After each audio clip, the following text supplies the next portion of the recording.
सीधे ground zero से आप देख रहे हैं। आज तक पश्चिम बंगाल में 30 सीटों पर इस समय मतदान चल रहा है, असम में 39 सीटों पर, और हम हर जगह की तस्वीर आपको लगातार दिखा रहे हैं। हम हल्दिया में मौजूद हैं, हल्दिया नदी के किनारे, जिसके एक छोर पर नंदीग्राम और एक छोर पर हल्दिया, एक तरह से कहें तो हल्दिया के अधीन ही पड़ता है नंदीग्राम। इसीलिए हम यहाँ की जो खूबसूरती आप देख रहे हैं, जरा उसका हम विकास के एंगल से उस पर भी हम बात करेंगे कि क्या हुआ है यहाँ पर इस क्षेत्र में जो बाकी इलाकों के पश्चिम बंगाल से ये अलग नजर आता है, और ऐसा क्या हुआ है इस क्षेत्र में कि आंदोलन की भूमि बन गया था, क्योंकि वहां से भी एक छोर इन चुनावों का और आज के मतदान का जुड़ जाता है, मां माटी मानुष का नारा जुड़ जाता है। ये तस्वीरें भी और साथ में मतदान की जो लंबी कतारें हैं उनके बीच में चलते हुए चर्चा हमारी लगातार जारी है, क्योंकि टीएमसी की तरफ से, ममता बनर्जी की तरफ से खासकर ये आरोप लगाए जा रहे हैं कि टीएमसी के एजेंट्स को डराया धमकाया जा रहा है, उनके साथ मारपीट की जा रही है, उन्हें पोलिंग बूथ पर नहीं पहुंचने दिया जा रहा है। बीजेपी की तरफ से कहा जा रहा है कि ये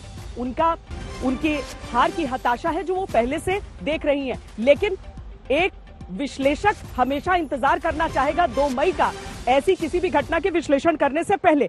लेकिन जयंतु जी, हम जो इस पूरे क्षेत्र को देखते हैं, हल्दिया को देखते हैं, या फिर जब हम कलकत्ता से निकलते हैं इस ओर पूर्वी मिदनापुर की ओर, और हम वहां से निकल जाएं मान लीजिए बैरकपुर की तरफ या दक्षिण 24 परगना, सड़कें ही बदल जाती हैं बिल्कुल। यहाँ पर कब हुआ था ये विकास, और ये विकास ही कैसे लेफ्ट के निकलने की वजह बन गई थी? देखिए, ये जो हल्दिया जो एरिया है, हाँ।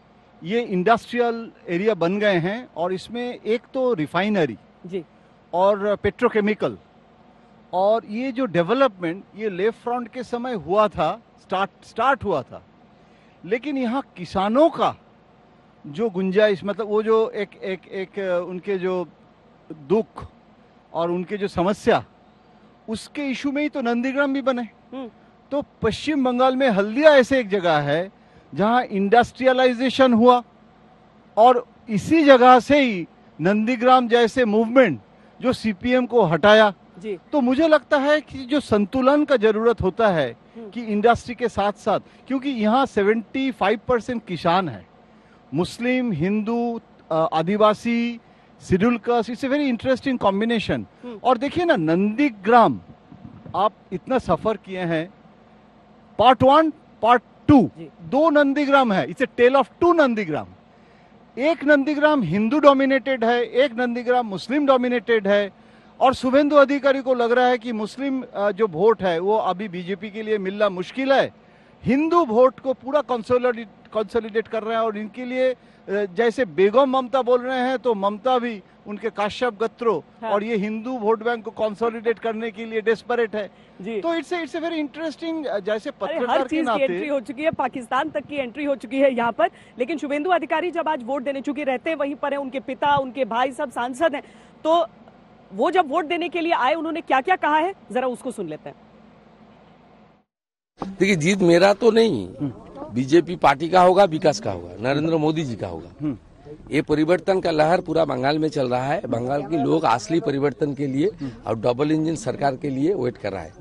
ममता बनर्जी का गवर्नमेंट बेरोजगारी इतना किया, युवा ने तो पूरा के पूरा इसके खिलाफ वोटिंग कर रहा है। पीएम किसान चालू नहीं किया, किसानों ने पूरा के पूरा जोर लगा दिया, और पंचायत में इतना धांधली, अम्फान का रुपया इतना धांधली हुआ, इतना करप्शन। और जो कैंपेनर है ममता बनर्जी का, जो इलेक्शन एजेंट है, कैंपेनर है, उसका छवि, उसका इलेक्शन चौपट कर दिया। सब लोग एक्टिव है, सेंट्रल फोर्स का हेलीकॉप्टर निगरानी है, ये तो पहली बार हो रहा है। 14 पावरफुल ड्रोन है, 76 जो बूथ का डिमांड मैं किया था, उसको सब एक सेक्शन करके लगा दिया। QRT सेक्टर ऑफिस में भी पैरामिलिट्री फोर्स है, IG CRPF, DIG CRPF, BSF का आला कमांड, पुलिस का भी बड़ा अधिकारी, सब डरा डाला हुआ है। ये लोग आए हैं, मैं खुश हूँ, निष्पक्ष और शांतिपूर्ण तरीके से चुनाव करा दीजिए। मैं कैंपेनिंग धुआंधार कैंपेन किया, मेरा खिलाफ जो प्रत्याशी है दोनों, वाम मोर्चा का और टीएमसी का, वो भी प्रचार किया। सबका बात सुन लिया जनता के ऊपर छोड़ देना चाहिए। जनता को क्या कहेंगे आज? जनता को घर से निकल कर आइए, खाना थोड़ा लेट में खाइए, पहले वोटिंग कीजिए। नंदीग्राम का वोटिंग का लिए पूरा के पूरा जितना पूरा देश नहीं पूरा वर्ल्ड में जितना भी बंगाली है और इंडियन का जितना भी पॉलिटिशियन है, नंदीग्राम में तुष्टिकरण जीतेगी या विकास जीतेगी, इसके लिए सब लोग इंतजार में हैं।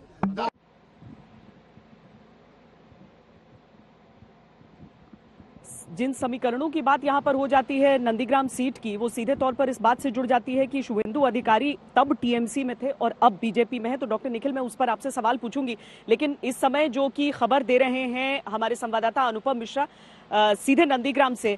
अनुपम, नंदीग्राम में अलग अलग इलाकों में जाने के लिए वाकई हर जगह गाड़ियां भी नहीं जा पाती हैं, कई जगह पैदल या फिर बाइक के रास्ते जाना पड़ता है। शुभेंदु अधिकारी कोशिश कर रहे हैं कि अव्वल तो जो वोट देने के लिए भी पहुंचे थे, वहां पर जो आप लोगों से बातचीत की है वहां पर भी बाइक से पहुंचे थे, बाकी इलाकों में भी क्या वो जा रहे हैं? दूसरी चीज ये कि ममता बनर्जी जो आरोप लगा रही हैं और जमीन पर जो हकीकत है, क्या इस तरह का हंगामा आपको नजर आ रहा है अलग अलग बूथ पर भी, या फिर जमीन पर शांति है?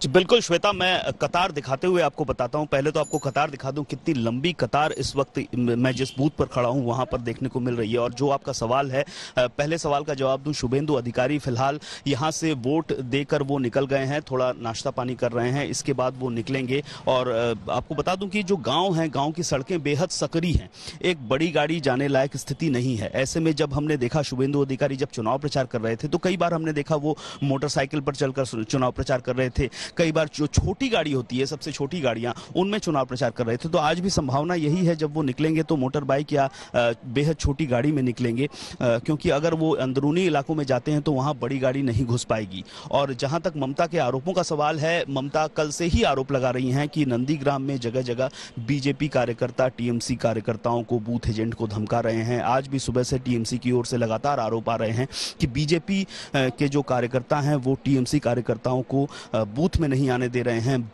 जो एजेंट हैं उनको परेशान कर रहे हैं, धमका रहे हैं। हालांकि अगर मैं सुरक्षा की बात करूं तो 22 कंपनी सीआरपीएफ को तैनात किया गया है, सेंट्रल फोर्सेज हैं, इसके अलावा 22 क्विक रिस्पांस टीम है। तो सुरक्षा बंदोबस्त काफी अच्छे हैं। बहुत बड़ी हिंसा की खबर अभी तक नहीं आई है, गनीमत है, क्योंकि जब भी हम चुनाव को देखते हैं तो जो चारित्रिक विशेषता है वो है बम पड़ते हैं, गोलियां चलती हैं, जो अब तक पहले चरण में भी हमें नहीं देखने को मिला। और गनीमत है कि अभी तक इस तरह की खबरें, बड़ी हिंसा की खबरें अभी तक हमारे पास नहीं है। छिटपुट जो आरोप हैं वो आरोप लग रहे हैं, खासतौर पर टीएमसी की ओर से ही वो आरोप लगाए जा रहे हैं। पूर्व मिदनापुर को लेकर, दक्षिण 24 परगना को लेकर ये आरोप खासतौर पर लगाए जा रहे हैं।